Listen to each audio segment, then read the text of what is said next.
Hello everyone, তো আজকে আমাদের যাওয়ার কথা ছিল এক জায়গায়, কিন্তু আমরা যাচ্ছি আর এক জায়গায়।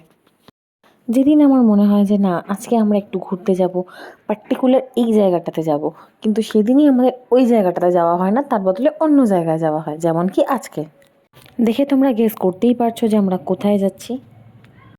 যেই টাইমটা আমাদের বুক করা ছিল তার থেকে অনেক আগে আমরা চলে গেছিলাম, তাই জন্য ভাবলাম একটুখানি জুডিওটা ঘুরে নিই। হ্যাঁ, আমরা আজকে যাব হচ্ছে ফিয়েস্তাতে। এদিকে বর আমাকে রংবাজের মতন ধমকি দিয়ে দিচ্ছে। আর আমার মেয়ে তো আমার মেয়ে, ও তো ভাই যেটা বলবো তার উল্টোটাই করবে। বললাম যে যা একটা ফুল নিয়ে আয়, ও উল্টো দিকে হাঁটা মেরেছে, ও জুডিওতে যাবে। ওর বাবা বললো কিনতে, না কিন্তু ও কিনবে। যাক বাবা, ফাইনালি এবার আমরা ঢুকছি। একটা খারাপ এক্সপিরিয়েন্স হয়েছে। আজকে রাতে ডেঞ্জার হবে। আজকে হবে না, কারণ এটা আমার নিজের হাতে আছে। তাই? ইয়েস, তাই না চিনি? গিয়ে দেখি আর এক বিপদ, টেবিল ক্লিয়ার ছিল না, তো আমরা টেবিল পাচ্ছিলাম না। আর আমরা যেহেতু অনেকজন ছিলাম না, তাই এই বড় টেবিলেও আমরা বসতে পারছি না। তো দাদাটা এখন ক্লিয়ার করবে, তারপর আমরা বসবো। আমি বলেছি আকাশকে যে এরকম অত্যাচার আমার সাথে প্রত্যেকবার করতে না, তাই জন্য আজকে আমাকে ভালো জায়গায় নিয়ে এসছে। আমার বার্থডে অ্যানিভার্সারি কোথাও তো আমাকে বাইরে নিয়ে যায় না, বাড়িতেই খাওয়ায়। অতএব আজকেও আমাকে নিয়ে এসছে বাইরে খাওয়াতে, বলছে যে চল দেখি। অনেকদিন ধরে এখানে আমি আসার কথা ওকে বলছিলাম, বাট কেমন হবে না হবে ও জানে না, বা বলতে পারছে না যে কীরকম নতুন খুলেছে আউটলেটটা, কীভাবে কীরকম মানে অর্গানাইজেশন। তাই আজকে আমরা এলাম দেখার জন্য। আর আমার চুল টেন্ডারে পালা করে দিচ্ছে, তাই আজকে আমরা এলাম যে দেখি কীরকম, তাহলে কোনো দিন হয়তো কোনো স্পেশাল অকেশনে আসতেও পারি। গ্লাসটা এত সুন্দর, চিনির বারবার জল পিপাসা পাচ্ছে, কিছুক্ষণ বাদে বাদেই বলছে জল খাবো জল খাবো, কিন্তু আমি ধরে ধরে খাওয়ালেও খাবে না, ও একা একা খাবে। আর নিচ থেকে এখানে রাস্তা দেখছে, জল খা।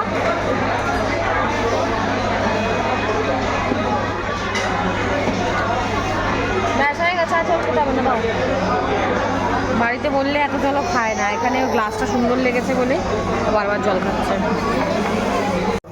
আকাশ কেমন? এবার আসি মেন কথা, এখানে কি কি খাবার ছিল। ফুচকা, ব্রোকলি ছিল, পনির টিক্কা ছিল, আচারি চিকেন ছিল, ফিশ চপ ছিল, চিলি চিকেন ছিল, শিক কাবাব ছিল, উইংস ছিল।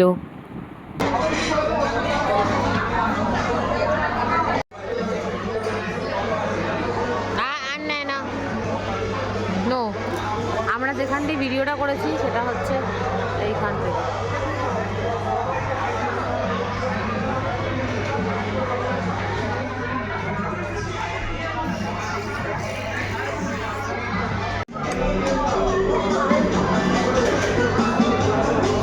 আমি ভয়েসটাকে মিউট করলাম, তার কারণ হচ্ছে আমি আমার এত বেসুরা গলায় গানটা গাইছিলাম যে ওটা শোনার মতো না, কিন্তু এক্সপ্রেশনটা প্রিসিয়াস ছিল।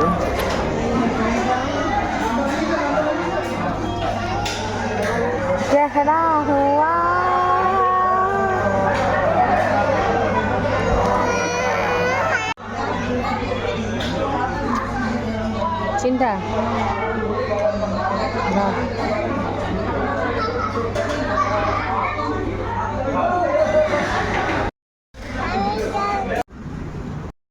খাওয়া দাওয়া কমপ্লিট করে চললাম বাড়ির পথে, কারণ আর ভালো লাগছিল না আমার বাইরে। অলরেডি তখন 11টা বেজে গেছিলো, আর বাড়িতে বাবা ফোন করছিল। বাবাকে আমরা বলে দিয়েছিলাম লেট হবে, কিন্তু 11টা যেহেতু বেজে গেছে তাই বাবারও টেনশন হচ্ছিলো। তা যত তাড়াতাড়ি সম্ভব আমরা বাড়ি ফেরার চেষ্টা করলাম, আর 11টা 10-15-র মধ্যে আমরা পৌঁছেও গেছিলাম।